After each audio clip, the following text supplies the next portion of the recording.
네, 10월 21일 장마감 후 방송을 시작하도록 하겠습니다. 오늘 모신 분은요, 와이즈 경제연구소 차용주 소장님. 안녕하세요. 안녕하십니까? 네. 일단 오늘 시장 전반적인 흐름에 대해서 좀 설명해 주시죠. 아직도 뭐 좀 반등하려고 하지만 다시 또 약세로 빠지고, 네. 아직까지 힘이 좀 미약하다라는 것을 좀 인정을 해야 될 것 같습니다. 그렇다고 해서 여기서 이제 뭐 반대를 못하니까 지수가 밀린다라고 보기에는 쉽지는 않죠. 오늘 뭐 코스닥 시장이 천선을 밑으로 하회를 했기 때문에 코스피 시장 같은 경우 3천에 대한 부분들은 확고합니다.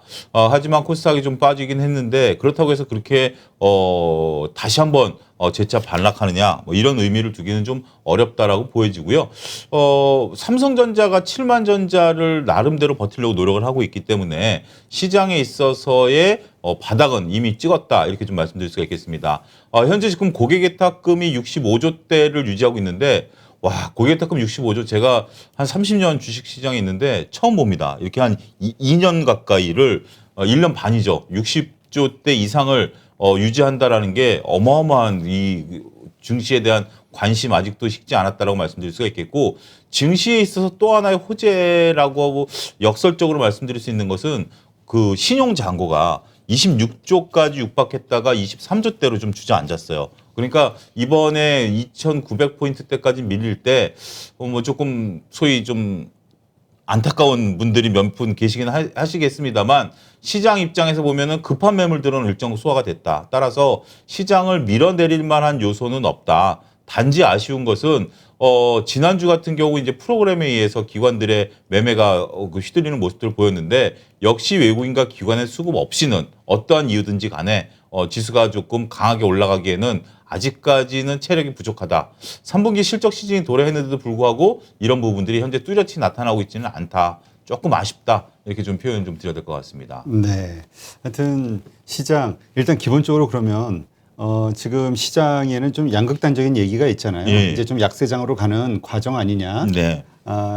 다시 조정 이후에 이제 다시 좀 어느 정도 횡보하다 다시 강세로 돌아가서 할 것이다. 네. 이런 의견들이 있는데 소장님 개인적인 의견은 어떠세요? 저는 L자형 모양이 나올 것으로 생각을 합니다. 그러니까 이제 지금 형태에서 오르지도 빠지지도 않는 어떻게 보면 기간 조정 과정을 조금 지리하게 겪을 가능성이 있다. 이게 어떻게 보면 시장의 참여자들이 제일 괴로운 거죠. 그렇죠. 차라리 올라가면 올라가고 빠지면 뭐 막말로 자포자기라도 하지만 이거는 계속 녹아 들어가는 거죠. L자형 모양이 나올 것으로 보여지는데 그 근거로는 현재 지금 시장에 있어서의 개인들이 역할을 못한다 하더라도 나름대로 역할을 보여주는 게 오늘 이제 뒤에 뭐 기회가 되면 말씀드리겠습니다만 2차전지 소재단들이 많이 빠졌거든요.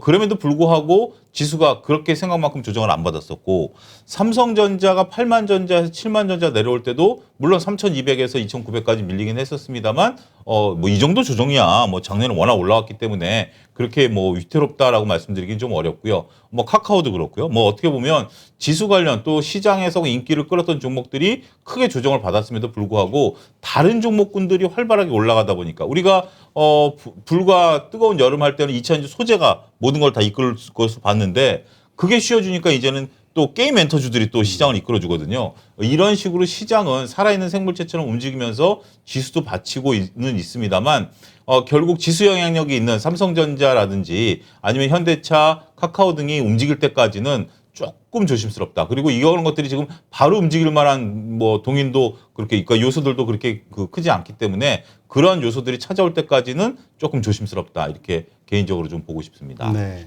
그렇다면 지금 적극적으로 뭐 가격 조정이 좀 돼 있으니까 네. 지수가 다시 3천선 회복했지만 개별 종목들 보면 빠진 거 엄청나잖아요. 그렇습니다. 아직 뭐 그 이전 수준으로 안 와 있는데 네. 지금 뭐 이렇게 좀 뭐 물타기가 됐든 아니면 신규 매수가 됐든 네. 해야 될 구간이라고 보세요? 아니면 계속 좀 지금은 매수하긴 좀 어려운 구간이라고 보세요? 저는 그러니까 좀 나눠서 말씀을 드리면 여러분들이 보유하고 계신 것에 대한 물타기는 조금 아직은 아니다.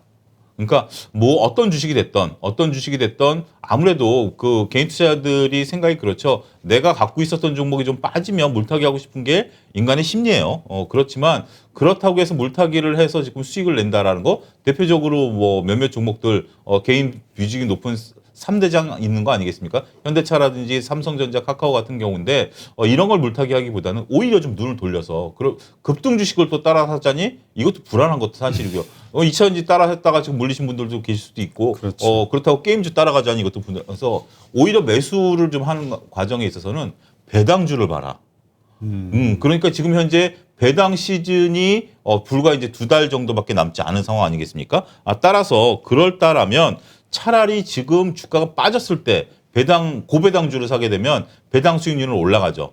특히 은행주 같은 경우 KB금융으로 기준으로 보게 된다라면 3년 평균 배당액이 2,000원이었습니다. 근데 지금 주가가 56,000원 정도거든요. 그러면 2달 보유해서 배당 수익률이 4%가 나오는 겁니다. 그렇기 때문에 이렇게 배당주를 좀 살펴보는 것도 오히려 물타기보다는 지금 여유 자금이 있으시다라면 연말까지 조금 지켜보다가 뭐 시세 차익 나면 뭐 팔아버려도 되는 거고요. 그렇게 보는 것도 하나의 틈새 전략이 될 수 있다. 그건 좀 말씀드릴 수가 있겠습니다. 네. 자, 그렇다면 이제 말씀하신 대로 네. 지금 뭐 상승하고 있는 주식들, 급등하는 주식들 쫓아가는 건 부담스럽지만 네. 또 워낙 다른 게 안 움직이니까 그거라도 그렇죠. 좀 가가지고 수익 좀 내려고 이제 네. 예, 그러다가 이제 다들 물리는 건데 네. 요즘 이제 NFT, 뭐 메타버스, 네. 가상화폐와 관련된 뭐 게임주들, 네, 뭐 예. 위메이드인가요? 뭐 그렇죠. 이런 관련된 예. 주들 이런 것들 때문에 이런 붐이 일고 있는데 이거는 어떻게 지금 탈만한가요? 아니면 이거 조심해야 되나요? 사기에는 가격 부담은 조금 있어요. 가격 부담이 있는 것은 인정해야 될 것 같습니다. 그렇지만 시대의 흐름은 역시 중기적 관점에서 좀 조정을 받는다라면 우리가 관심 있게 보셔야 될 테마다라고 말씀드릴 수가 있겠습니다. 이게 하나의 저는 메타버스와 관련된 부분들이다라고 좀 말씀을 좀 드리고 싶어요. 이런 뭐 메타버스 관련주들은 우리가 이제 가상현실, 뭐 증강현실 이런 부분만 생각을 해서 기술력을 구현하는 회사들에 대해서 초반에는 관심을 가졌습니다만 메타버스와 관련돼서 우리가 할 수 있는 것은 두 가지죠. 하나는 컨텐츠를 메타버스화 할 수 있는 부분들. 그 다음에 이것을 저작권이라든지 아무래도 경제적인 생활이 돼야 되는 거 아니겠습니까? 이거와 연관돼서 NFT 기술, 그러니까 블록체인 기반한 이러한 그 암호 기술 이런 것들이 접목이 돼야 된다라는 면에서 두 가지를 우리가 살펴볼 수 있는데 일단 뭐 처음에는 메타버스를 구현하는 기술이 어렵지 이제는 뭐 많은 분들이 그렇잖아요. 유튜브 관련해서 처음에는 유튜브를 어떻게 찍어야 되고 편집을 어떻게 해야 되고 이런 걸 하지만 요즘 편집은 정말 단순해지지 않았습니까? 그렇죠. 결국 유튜브가 어떤 내용을 담고 있어야 되느냐라는 부분들을 보면 메타버스가 그런 내용들을 담으려고 보면 게임 엔터주들 이건 뭐 메타버스화 할 수 있는 거죠. 그리고 교육주까지 교육도 이제 메타버스화 할 수 있는 부분들이고 이런 것들 거기다가 이제 뭐 미술품에 대한 어떤 저작권 이런 것들은 NFT 기술로 또 다 구현이 되는 부분들이거든요. 블록체인 기반의 기술도. 따라서 이런 것들은 미래 먹거리로서 굉장히 좋은 부분들을 차지할 수 있다. 더군다나 시장에 있어서 지난주 같이 프로그램 매매에 휘둘렸던 시장, 뭐 이런 공매도에 휘둘렸던 시장 여기서 좀 벗어나 있거든요. 한 발 좀 물러서 있기 때문에 지금 시장에 있어서 이러한 부분들의 움직임은 지속될 수 있겠습니다만 역시 이런 부분들은 트레이딩에 능하신 분들이 현재는 좀 활발하게 움직이시는 부분들이 있고 뭐 JYP 엔터 같은 경우 뭐 엊그제 그렇게 강하게 또 올라가는 부분들도 했다가 또 주저앉는 부분들을 보면 일반 분들이 따라가기에는 좀 부담이 되는 건 사실입니다. 하지만 내가 좀 트레이딩에 능하다. 그러면 아직까지는 여기서 충분히 수익을 내셔도 가능한 구간에 있다. 그렇지 않다라면 어쨌든 여러분들이 그중에서 대장주 같은 경우는 조금 기록을 해놓으시고 나중에 편입하는 것도 좋은 전략이 될 수 있다. 끝난 테마가 아니다. 저는 그렇게 좀 보고 싶습니다. 그러니까 좀 상승할 때 쫓아가는 것보다 하락을 해서 가격 조정을 받았을 그렇죠. 때 장기적 관점으로 중장기 관점으로 예. 매수를 하자. 예. 그런 주식으로는 어떤 것들이 있을까요? 오히려 저는 지금 눈에 들어오는 게 CJ ENM입니다. CJ. 예, CJ ENM 같은 경우 물론 대기업 그룹 같은 경우도 있고 뭐 게임빌 같은 위메이드 같은 경우도 괜찮죠. 게임주에서 미르포 같은 경우 이런 것도 괜찮은데 이렇게 컨텐츠를 만들어낼 수 있고 뭐 게임을 만들어낼 수 있고 그다음에 CJ ENM 같은 경우 드라마 제작이라든지 그 드라마 제작과 관련된 컨텐츠를 갖고 있기 때문에 저는 이런 주식들이 오히려 우량 주식들이 아니겠는가. 어떻게 보면 위직 스튜디오라든지 덱스터 같은 경우는 단순하게 그런 것들을 좀 구현하면서 수익을 낼 수 있는 부분도 분명 맞습니다만 컨텐츠를 보유하고 있는 자가 결국 승리한다. 저는 뭐 그런 관점에서 이제는 조금 길게 접근하셔도 되지 않을까 말씀드릴 수가 있겠습니다. 그렇군요. 자, 그렇다면 하여튼 좀 이쪽에 관심이 있으신 분들, 그러니까 그 충분한 어떤 경력과 경험이 네. 있으신 분들이라면 뭐 그 좀 불타기 동참하실 수도 있겠지만 트레이딩 관점으로 네. 그러지 않은 분들은 거기 들어갔다 잘못 될 수 있으니 조금은 조금 조심스럽죠. 중장기 관점으로 좀 네. 가격 조정을 받을 때 하시자 이렇게 정리하는 걸로 할게요. 2차 전지 관련주들 정말 뭐 믿음이 있었잖아요. 맞습니다. 떨어질 때 사면은 올라간다. 분명히 오른다. 그렇죠. 네, 지금도 이제 그게 통용이 될지 어떨지는 모르겠는데 지금 어쨌든 조정을 좀 세게 받고 있죠. 예. 제가 주식의 어떤 뭐 올라가다 추세에 있어서 조금 조정이냐, 그 다시 이제 올라가는 거냐, 아니면 추세가 꺾였냐라고 보는 저의 기준은 장중에 6% 이상 빠지면 추세가 조금 훼손됐다. 보는 저만의 기준입니다. 그러니까 장중에 뭐 한 7, 8% 빠졌다가도 뭐 3, 4%로 회복을 하면 그나마 가능성이 있는데, 물론 그때도 눈에 불이 켜고 좀 보죠. 그렇지만 6% 이상 빠져서 멈춰 있다라고 보면 이건 좀 조심스럽다라고 보는데, 지금 2차 전지들이 오늘 그런 것 같아요. 오늘 10월 21일 지금 녹화일 기준으로 봤을 때 대장주들이 그런 모습으로, 특히 대장주들이 6% 이상 빠지면 이건 저는 조심스럽게 보거든요. 따라서 지금은 모르죠. 내일부터 다시 또 반등 형세를 나타낼 수 있다 하더라도 오히려 반등기에는 단기적인 관점에서 물량을 좀 줄여놨다가 이 부분도 테마가 끝난 건 끝난 게 아니다라고 보여집니다. 오히려 셀 업체보다는 2차 전지 소재단, 이제 여러분들 매매 못 하셨다라면 기회를 좀 기다리시면 될 것 같아요. 충분히 조정. 여기서 얘기하는 거는 충분입니다. 여기서 하루 이틀 조정이 나왔다? 좀 세게 나왔다? 1, 20% 나왔다? 전 그거 갖고는 좀 약하다라고 봅니다. 오히려 충분히 조정이 나오면 올 연말쯤에라도 2차 전지 소재단, 그리고 특히 이제 유상증자에서 증설하는 업체들 같은 경우 단기 감가상각 비용 때문에 비용 부담도 늘어나기 때문에 내년 상반기의 재무제표가 썩 좋지 않을 수도 있습니다. 그런 부분들까지 감안하게 된다면 차라리 2차 전지 소재단은 한 2, 3년 쳐다보시고 올 연말이나 내년 초쯤에 한번 기회를 노리시게 된다면 저는 뭐 중기적으로 오히려 제가 요즘 뭐 방송에서 조금 욕 아닌 욕을 먹는 것 중에 하나가 삼성전자보단 낫지 않을까? 삼성전자를 그 지금 상황이 안 좋다고 또 그러니까 예를 들자면 이게 상대적인 수익률입니다. 삼성전자 그렇죠. 나쁘다라는 게 아니라 맞죠. 상대적인 수익률을 여러분들이 삼성전자 물타기 하시는 것보다 이것을 기다렸다가 매수할 관점에 접근하시는 게 되면 오히려 수익률 면에서, 물론 삼성전자가 10년 뭐 5년 뒤에는 더 드라마틱한 모습을 볼 수도 있죠. 그렇지만 제가 말씀드리는 것 중에 하나는 삼성전자만이 답은 아니다라는 그렇죠. 것을 좀 우회적으로 설명을 드렸다, 그렇게 좀 이해를 해주시면 될 것 그러니까 같습니다. 지금 그런 그 댓글들이 많이 있어요. 삼성전자에 목매달고 예. 기다리다가 지친다. 그렇죠. 그래, 차라리 중간에 좀 이렇게 예. 했으면 수익률을 다시 좀 올릴 수 있었을 텐데 뭐 이런 생각하는 뭐 분들도 있죠. 그렇죠. 네. 그러니까 삼성전자 지금 갖고 계신 분들을 팔아서 그렇게 뭐 하라는 얘기는 분명 아닙니다. 삼성전자를 팔 필요는 없어요. 근데 삼성전자는 물타기보다는 제가 말씀드렸던 배당주라든지 아니면 2차 전지가 충분히 빠지면 2차 전지를 사신다라든지 그런 관점이니까 잘 이해하시면 될 것 같습니다. 네, 알겠습니다.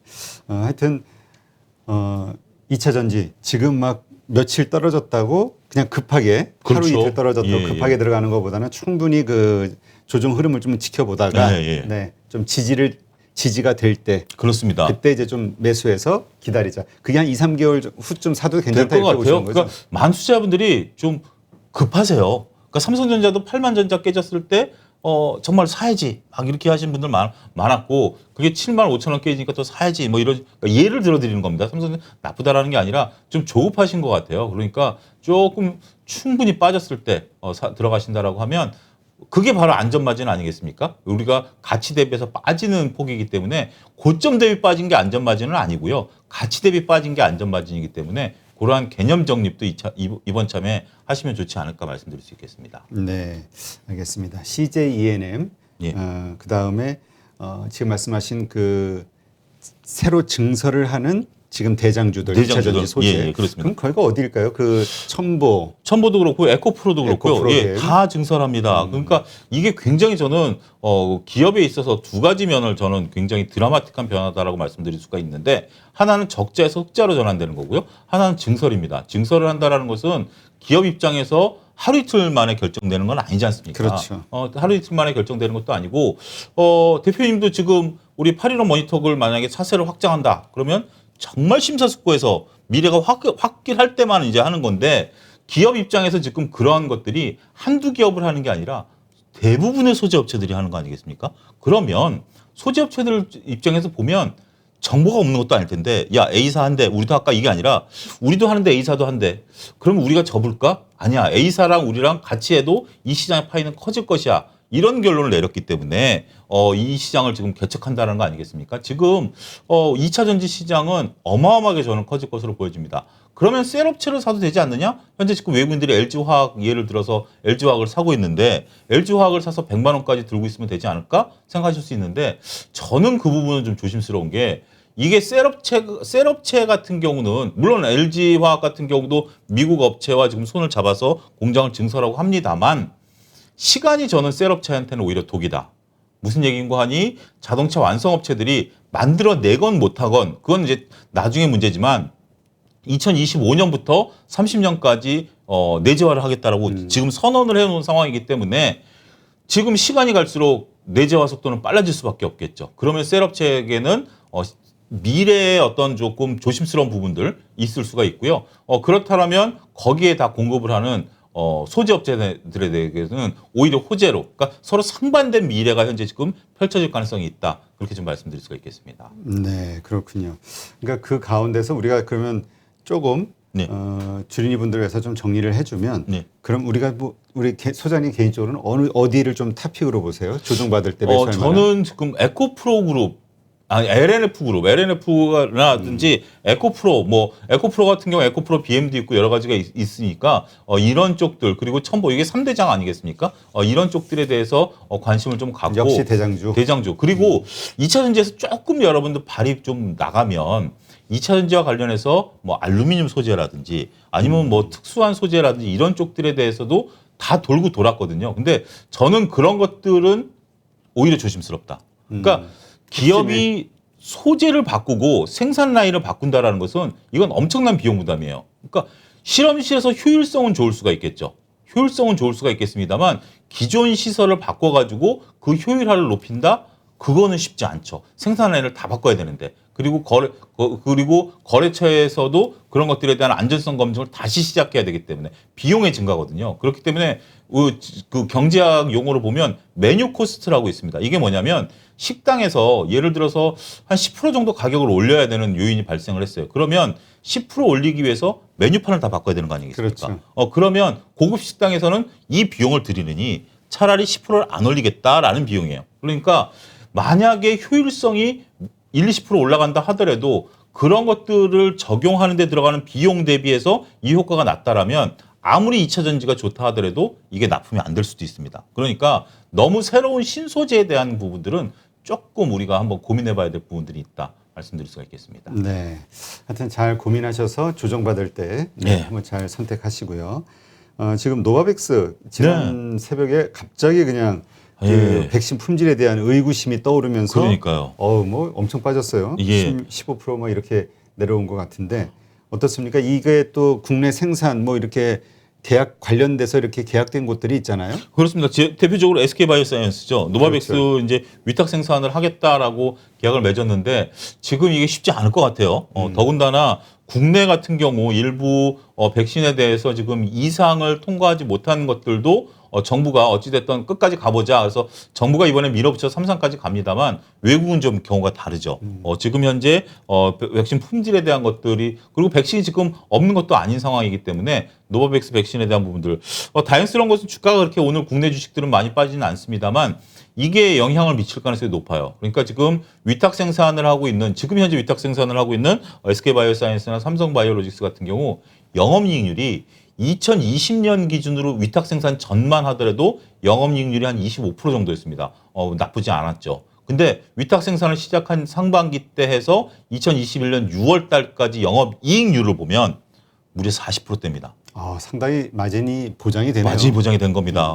그러니까 매출 규모보다는 영업이익률이 굉장히 많이 올라갔어요. 이런 것들만 보면 이번에 노바백스에 대한 SK바이오사이언스의 위탁 생산 기대를 좀 거름하고 삼성바이오도 뭐 나름대로 단백질 기반이기 때문에 노바백스가 이런 부분에 대해서 오륙공장에 증설을 해서 좀 기대를 했었던 것 같은데 조금 분위기는 식을 것 같습니다. 그러니까 뭐 물론 뭐 노바백스 측에서는 뭐 서류 좀 다시 재정비해서 다시 하겠다. 네, 뭐 유럽 그렇죠. 쪽에서 뭐 이런 발표를 하긴 했는데 예. 그런 기대감은 있죠. 근데 예. 어쨌건 그럼에도 불구하고 다시 뭔가 잘 안 됐을 때는 좀 타격이 크겠네요. 그렇죠. 이런 것들이 현재 뭐 회사들은 그렇죠. 우리가 뭐 서류상의 어떤 좀 오류라든지 뭐 아니면 뭐 작은 것들이라고 하는데 이렇게 지금 현재 주가가 반응했다. 미국에서 20% 넘게 급락했다. 그런 정도라면 시장 참여자들이 생각하는 것은 단순하게 회사 측에서 밝히는 것 이상으로 지금 현재로서는 조심스럽다. 지금 얀센 같은 경우도 서서히 이건 뭐 확인된 건 아니지만 그렇죠. 물 백신 얘기도 나오지 않습니까? 그렇죠. 뭐 돌파 감염이 많이 뭐 예. 4, 5개월이면 효과가 확 떨어진다라고 하니까 얀센도 지금 그런 부분들이 나오기 때문에 이제는 어떻게 보면 지금 전 세계가 실험 단계 아니겠습니까? 그래서 이제 급한 불은 껐으니 예. 이제는 이제 하나씩 정밀하게 좀 그렇죠. 검증을 좀 하는 것 해야 같아요. 되겠죠. 예. 그전에는 무조건 급하니까 일단 맞고 보자였는데 이제는 조금 분위기가 바뀌었다라고 보면 뭐 얀센이라든지 노바백스라든지 이런 것들에 대해서는 우리가 조금 조심스럽게 접근해야 되지 않을까 싶습니다. 네. 자, 일단 이번 주 이제 뭐 며칠 안 남았는데요. 예. 어떻게 전략을 좀 가져가야 될까? 뭔가 시장은 계속 이렇게 지지부진할 텐데요. 그렇습니다. 예상하기는. 네. 일단은 뭐 오늘 내일 뭐 상관 뭐 오늘은 끝났고요. 내일 같은 경우도 이제 쉽지 않고 어차피 뭐 벌써 10월도 이제 일주일밖에 안 남았습니다. 시간 너무 빨리 가는 것 너무 빨리 같은데 뭐 계속해서 저는 이번 주 같은 경우 지난주에 프로그램이 흔들렸기 때문에 이번 주 같은 경우 프로그램 없이 과연 독자적으로 잘 쓸 수 있겠는가 이 부분에 조금 의구심을 나타냈었는데 여지없이 외국인과 기관들 지금 뭐 환율에 의해서 움직이는 것도 아니고요. 현재 지금 인플레이션에 대해서도 그렇게 우려감도 좀 높아져 있는 상황이기 때문에 증시에 있어서 호재는 좀 그렇습니다. 근데 지금 일단 변화가 시작된 것과 변화가 지속되고 있는 것은 눈에 들어오죠. 변화가 시작된 건 2차 전지가 이제 변화가 시작된 거고요. 그다음에 변화가 계속 지속되고 있는 것은 게임 엔터주들 이런 쪽들에 대해서는 지속적으로 시장 대비해서 높은 수익률을 나타내는데 이것도 아마 내일 정도까지지 않을까. 왜냐하면 2차 전지가 조금 조정을 받기 시작했기 때문에 이런 것들이 좀 조정을 받으면 오늘 같은 경우 이제 게임 엔터주들이 끌어올렸다 하더라도 내일 정도면 만약에 갖고 계신 분들이라면 뭐 다음 주까지 끌어간다 하더라도 한번 차익을 실현하셔도 뭐 그렇게 크게 뭐 억울하지는 않으실 수도 있다. 이렇게 좀 설명을 좀 드리고 싶습니다. 그래서 뭐 그런 관련주들은 조금 조심스럽고 지금 또 비트코인 관련해서 또 움직이는 모습도 보이지 않습니까? 비트코인 ETF가 미국에서 상장이 되면서 각광을 받고 있기 때문에 최고점 찍었죠. 예, 여러분들 잘 아셔야 되는 게 이게 현물 기반이 아니라 선물 기반이거든요. 그렇기 때문에 직접적으로 ETF 자금이 들어온다고 해서 현물을 사는 건 아니거든요. 그런 부분들 좀 감안하시면 그쪽도 한번 차익을 실현하시는 것도 좀 뭐 고점이 어디냐 이걸 찍어드릴 수는 없습니다만 적당히 어느 정도는 조금 어깨 정도에 팔았다 이 정도는 되지 않을까 싶습니다. 네. 하여튼 많은 분들이 이렇게 비중 줄였다가 예. 더 올라가면 그것 때문에 너무 속상해 하시는데 예. 너무 이렇게 단기적으로 보지 마시고 그 다음에 또 빠질 수도 있는 거니까. 그러니까요. 예. 근데 이제 최고점 더 이상 올라가지 않는 끝 지점에서 팔고 싶어 하는 마음. 모든 투자자들의 꿈이죠. 네, 그거를 이제 예. 좀 억제하셔야 그렇습니다. 좋은 결정을 내리지 않을까. 예. 개인적으로 그 현금 비중은 몇 프로 정도 보세요? 지금 시점. 저는 지금 시장에 있어서는 현금을 여러분들이 만드실 수 있으면 30에서 50%는 꼭 가져가야 된다. 왜냐하면 50% 정도 갖고 있으면 지금은 캐시 이꼬르 킹입니다. 캐시가 왕입니다. 언제든지 어떤 주식인지 살 수 있거든요. 지금 뭐 제가 현금 있으면 앞서 말한 배당주도 살 수 있지. 주가에 내려오기만 해봐라 내가 산다라고 해서 뭐 2차 전지 뭐 할 수 있지. 삼성전자도 7만 원 정도면 살 수 있지. 계속 여러분들 제가 8.15 방송 나왔을 때 현금 비중에 대한 얘기는 단 한 번도 안 빼놓고 얘기했던 것 같아요. 현금 비중은 항상 일정 부분 갖고 가시다가 그 현금은 여러분들 이렇게 보셔야 돼요.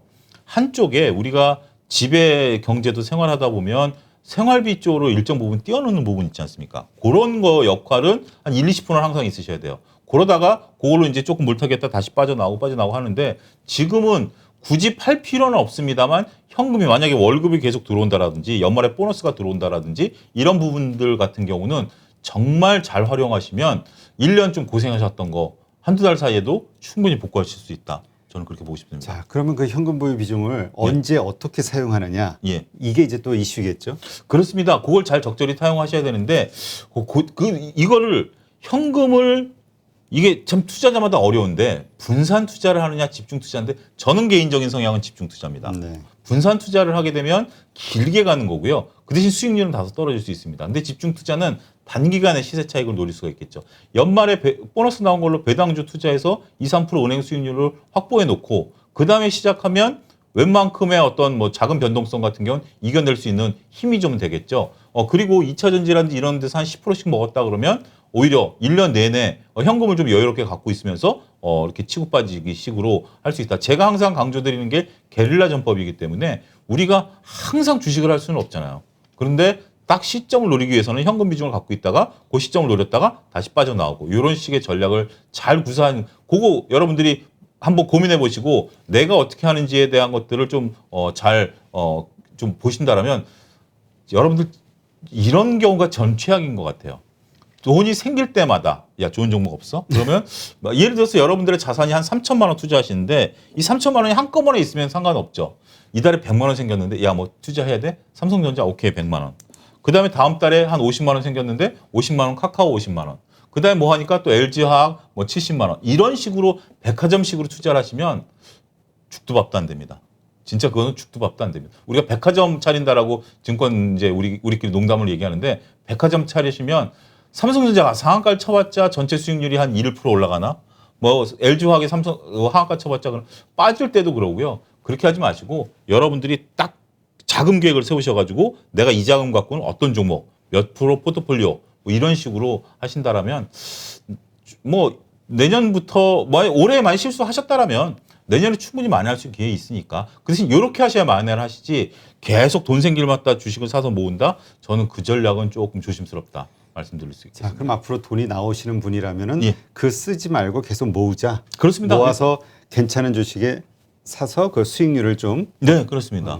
그러니까 2차 전지 같은 경우도 제가 올 연말 내년 초 말씀을 드렸는데 그게 생각보다 길어질 수도 있고요. 생각보다 짧아질 수도 있어요. 그거는 어느 누구도 장담 못 합니다. 지금 엔터주들도 좀 빠질 수도 있고요. 아니면 뭐 삼성전자가 갑자기 D램에 대한 어떤 뭐 이런 것들에 대해서 조금 긍정적이다 해서 또 올라가면 또 그런 쪽에 들어가실 수도 있고요. 그거 잘 보시면 분명 저는 포인트를 읽어내실 수 있을 거라고 봐요.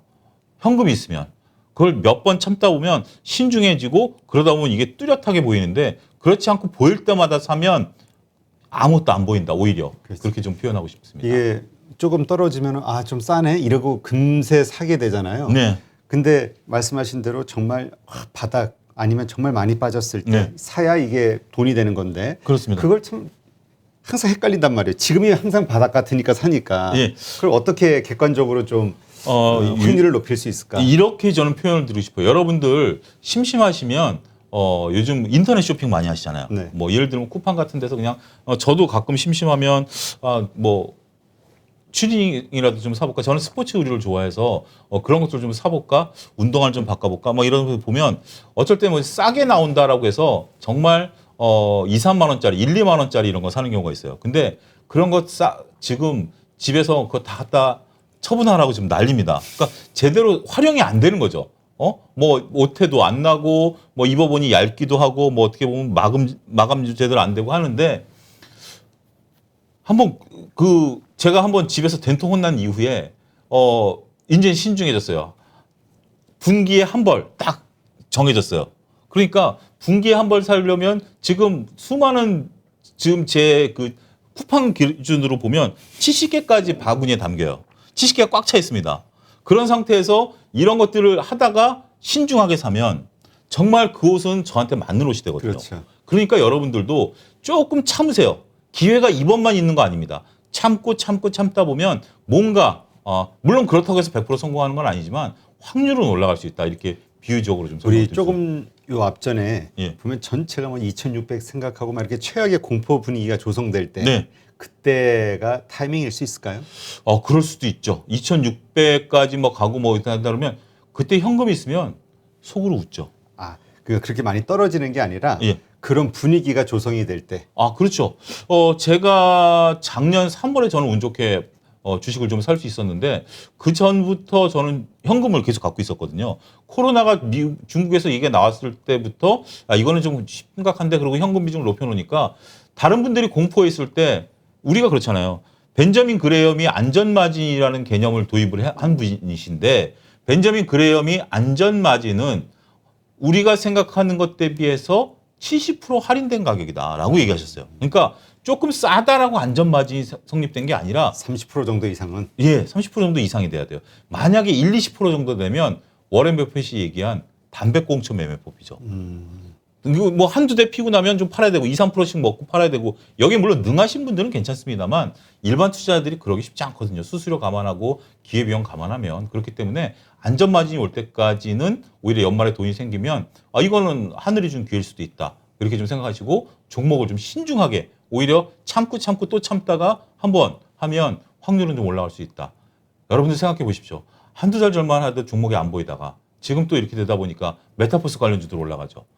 그다음에 다른 쪽들도 올라가죠. 이렇게 종목은 계속 돌고 돌아요.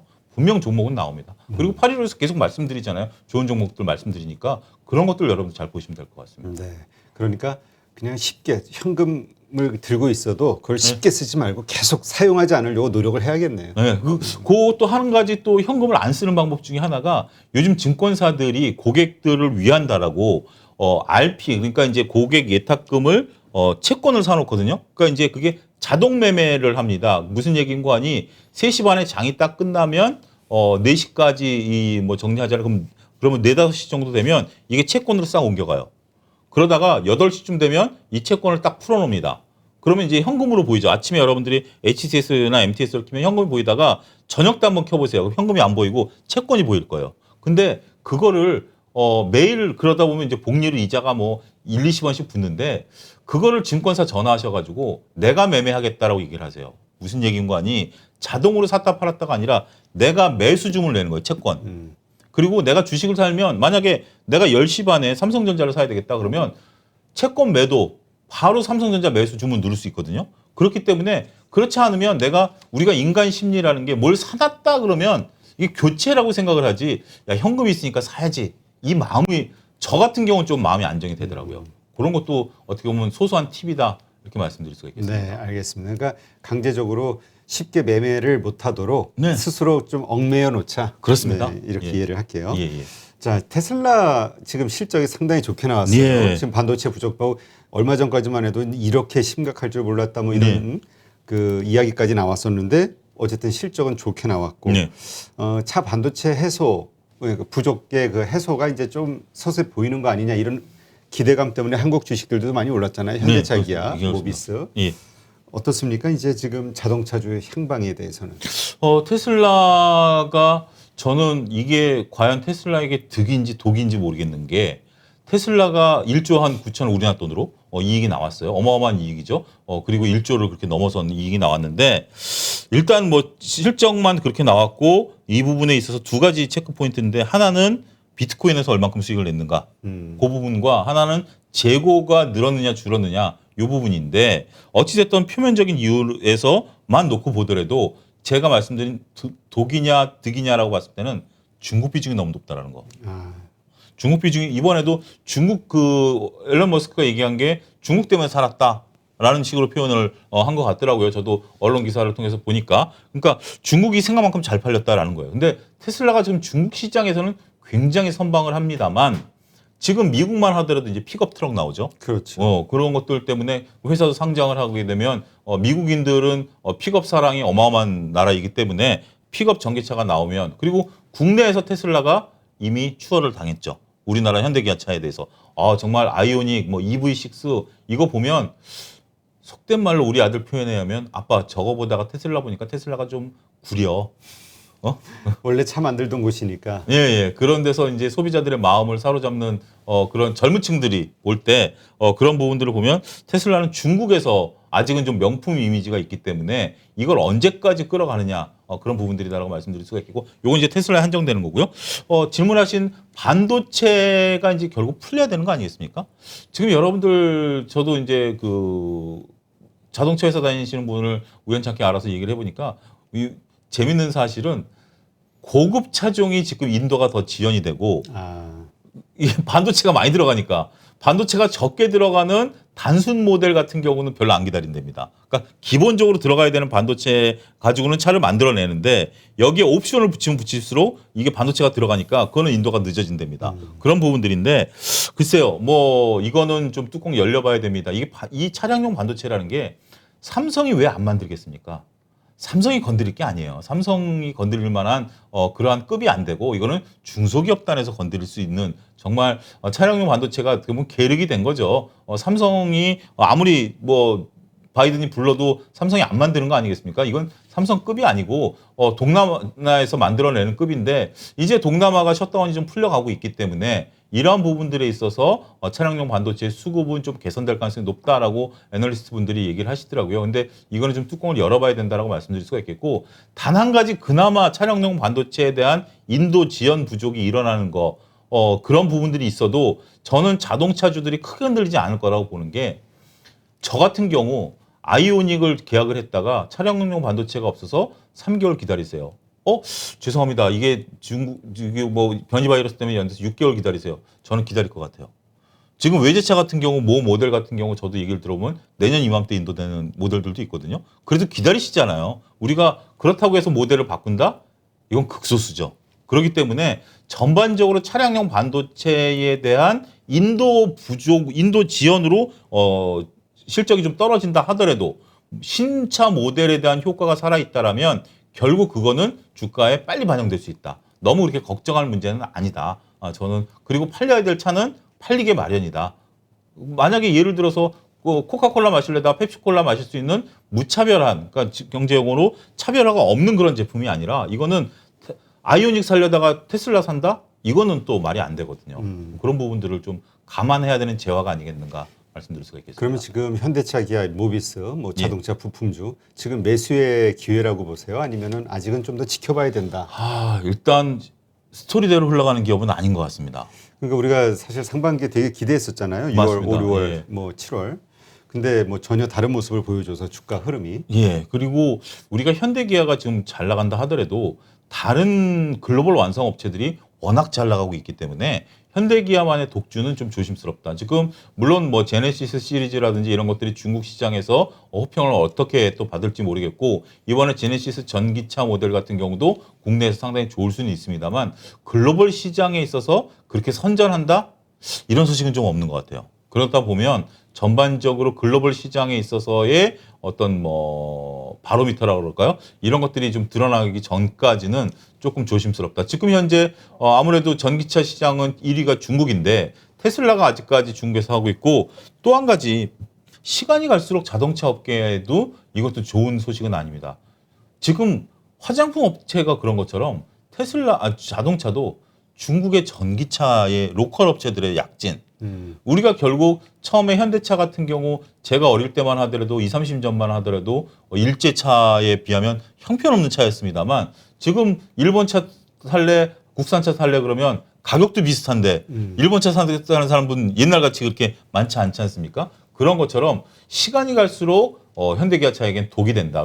중국 로컬 업체들의 어마어마한 상승. 지금 여러분들 시내버스 중국 수입산 다니는 거 아시죠? 뭐 그럴 정도로 이게 굉장히 크다라고 좀 말씀을 드릴 수가 있겠습니다. 그러면 매수하기는 아직은 조금 부담스럽다. 네, 갖고 계신 분들이 손절매할 단계는 아닙니다만 신규로 매수할 바에는 조금 다른 쪽을 보시는 게 낫지 않을까 싶습니다. 네, 그러니까 자동차 반도체, 자동차 소재, 네. 전기차 소재와 관련해서는 이제 시장이 되게 크기 때문에 네. 그거는 괜찮지만은 이 완성차 업계는 조금 어렵다 이런 얘기 하시는 분들이 있는데 거기에 네. 동의하시는 거예요? 예, 저도 거기에 동의합니다. 그러니까 이게 우리나라에서는 정말 1등 기업이긴 합니다만 조금 주가 수준에 있어서는 좀 답답한 흐름들이 이어질 수 있지 않겠는가 말씀드릴 수 있겠습니다.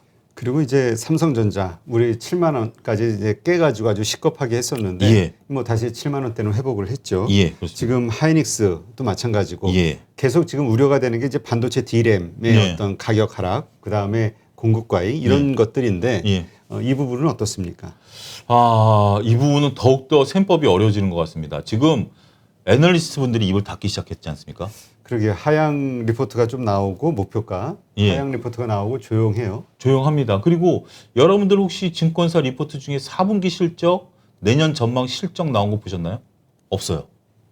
그러니까 지금 같으면 3분기 15조 8천억인가요? 영업이익이 나왔고 그러면 이제 4분기 하면 이제 올해 수치가 나오고 내년도 전망치들이 나와줘야 되는데 그런 걸 지금 애널리스트 분들이 해줘야 되는 시기인데 이분들이 달리 입을 닫은 게 아니라 지금 시장 예측이 좀 불허하다라고 보는 것 같습니다. 그러니까 이분들도 많은 지금 소위 시달림을 당하실 거예요. 올해 초만 하더라도 슈퍼사이클에 대한 얘기를 하다가 올 이제 중반 지나면서 디램의 공급 과잉에 대한 얘기들 이런 부분들 그다음에 피크아웃에 대한 얘기들 이런 얘기들이 좀 뭐 처음에 외국계에서 그런 거 나왔을 때 국내 애널리스트 분들이 굉장히 그걸 또 들고 일어났었습니다만 결국 그 얘기가 맞아 떨어져 가는 이런 형국이 되다 보니까 그래서 입을 닫았다라기보다는 지금은 시야가 제로인 상태가 아니겠느냐. 본격적으로 반도체 디램에 대해서 일부는 일시적인 요소이다. 또 일부는 공급 과잉이다. 지금 현재 두 가지 요소의 공급 과잉 얘기가 나오는 거 아니겠습니까? 생각보다 우리 코로나19로 인해서 모든 생활이 디지털화할 것이다라고 봤는데 이 정도에 대한 초과 수요는 있었습니다만 앞으로 늘어나는 수요가 그렇게 증가하지는 않을 것이다.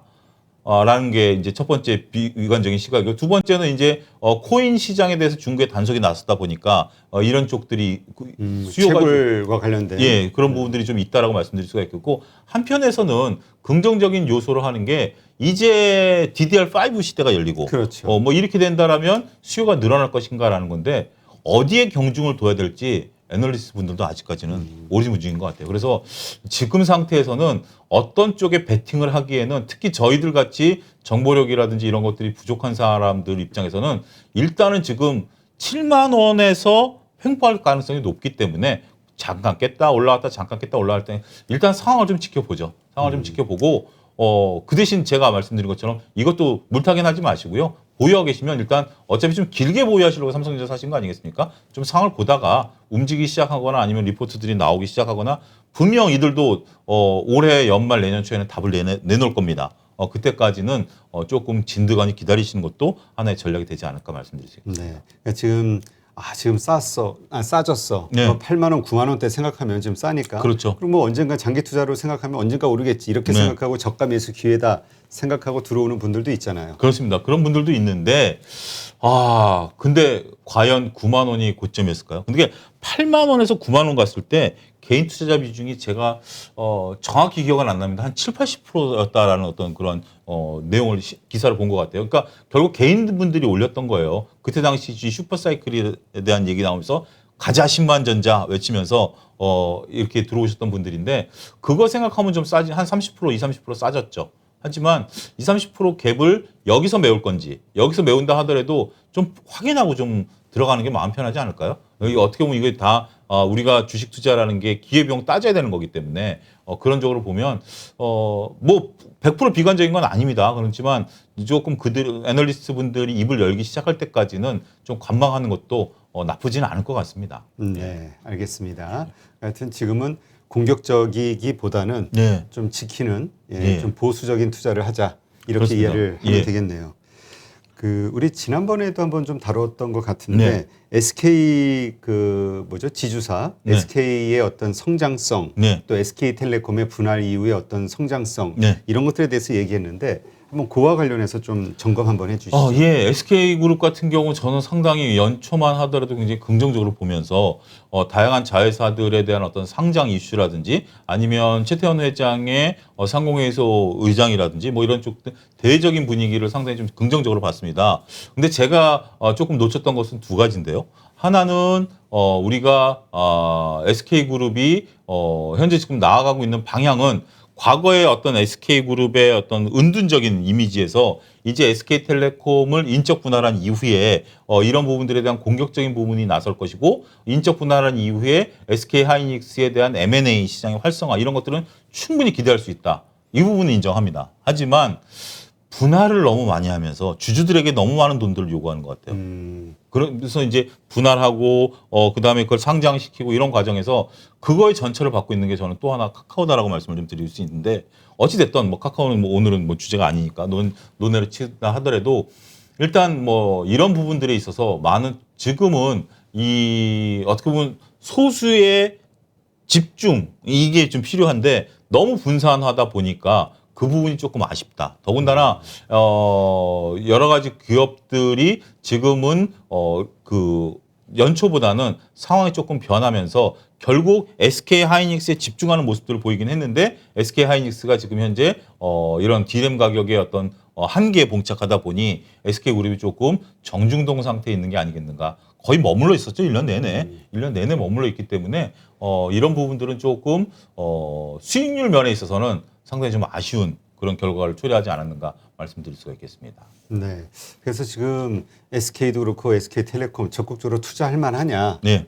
우리 전에는 이제 투자할 만하지 않냐 이런 그렇습니다. 의견을 좀 가지고 있었는데 예. 지금은 어떻습니까? 오히려 SK보다는 SK텔레콤 쪽은 전 좋다라고 말씀드릴 수가 있어요. 이게 좋은 게 뭐냐면 이게 인적 분할과 물적 분할에 있어서 지금 우리가 LG화학과 SK이노베이션에 우리가 실망감을 나타낸 게 물적 분할 때문에 아닙니까? 그러니까 뭐 제가 흔히 방송에서 예를 들어드리는 게 그겁니다.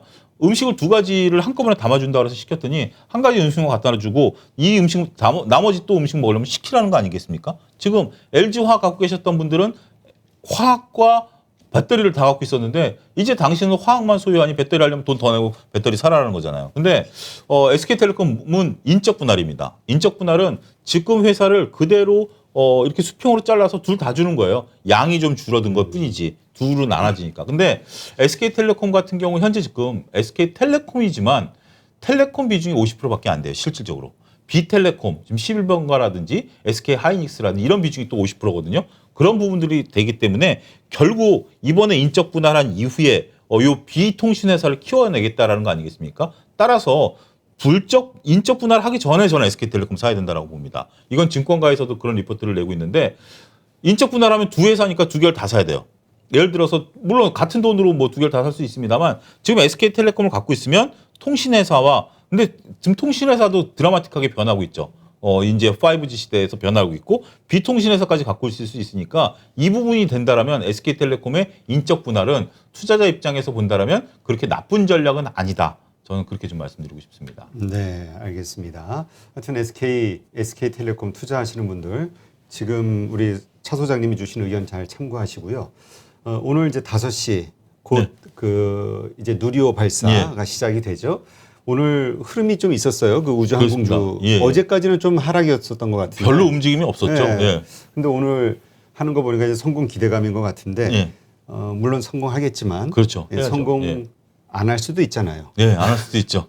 그거에 따른 우리 전략을 좀 어떻게 이게 마의 4분인가 그렇답니다. 지난번에 우리가 나로호인가요? 그거가 이제 실패했던 게 그 안에 무슨 뭐 링이 뭐 잘못돼가지고 실패했다라는데 뭐 정확하게는 뭐 3분 40초인가 50초를 견뎌내줘야 된다라는 건데 정말 이렇게 되면 이제 전 세계에서 6번째 우리가 이 부분에 있어서 선두를 나타낸다라는 겁니다. 그동안 우리가 이 부분에 있어서 그 기술 개발을 못했었던 것 중에 하나가 미국의 군사 협력 때문에 우리가 이제 미사일 발사체들에 대해서는 거리 제한이 있었지 않습니까? 그렇죠. 예. 그게 이제 올 상반기에 풀렸죠. 거리 제한이 풀렸기 때문에 우리가 이제 뭐 다양한 뭐 미사일이라든지 인공위성을 발사할 수 있는 당위성을 얻었는데 물론 이제 이런 것들은 뭐 이미 미국 정부와 어떤 협의된 상태였기 때문에 11년 동안 했다라는 건데 근데 이제 이게 관련 주가가 이제 어떻게 보면 저도 그렇게 좀 생각을 했어요.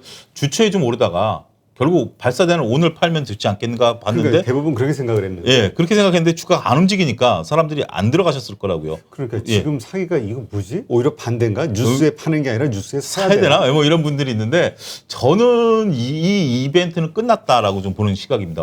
왜 그러냐면 지금 우리가 주식을 우리가 볼 때 이런 거죠. 이벤트에 반응을 해야 되느냐, 영업이익에 반응해야 되느냐라고 보면 꾸준한 영업이익에 반응을 하는 게 맞죠. 이벤트는 잠깐 테마가 올라갔다 떨어지는 건데 이게 지금 우리가 우주항공 테마에 꾸준한 이익이 되느냐?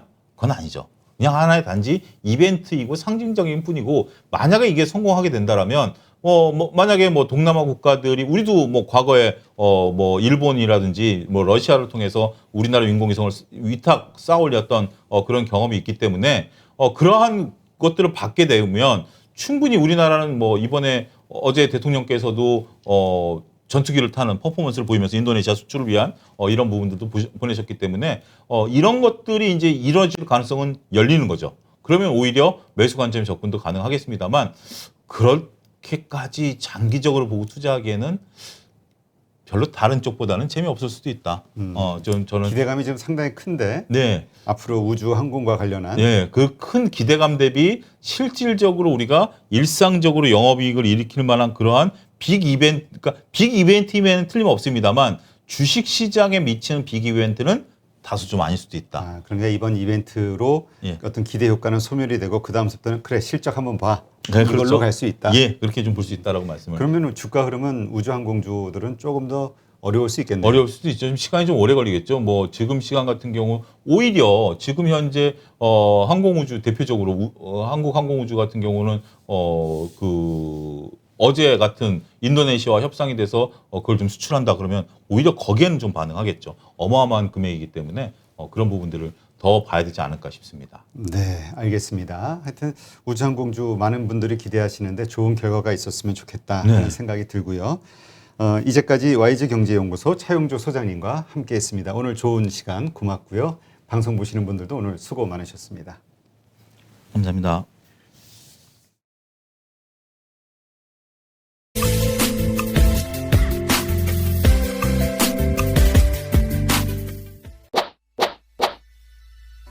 코로나발 경제 위기와 함께 찾아온 중국발 세계 경제 위기 들어보셨나요? 금융 위기가 여러분의 일생일대 최고의 기회가 될 수 있다는 사실도 알고 계신가요? 중국 경제 독보적 1인자 성균관대학교 중국대학원 교수 안유아 교수에게 들어보는 줌 라이브 특강. 여러분에게 펼쳐질 구의 기회 8.15 머니톡에서 기회의 문을 열어드립니다.